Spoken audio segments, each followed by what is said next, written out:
Në kuadër të fushatës ndërkombëtare 16 ditët e aktivizimit kundër dhunës ndaj grave dhe dhunës në familje, Bashkia Lushnjë zhvilloi një takim të rëndësishëm me drejtuesit kryesor të institucioneve lokale.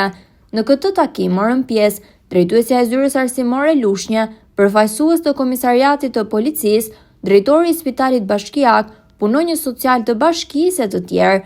Diskutimet u fokusuan në problematikat që lidhen me dhunën në familje dhe dhunën digjitale ndaj grave dhe vajzave, duke theksuar rëndësinë e bashkëpunimit institucional për të garantuar ndërhyrje të shpejta dhe mbrojtje efektive të viktimave.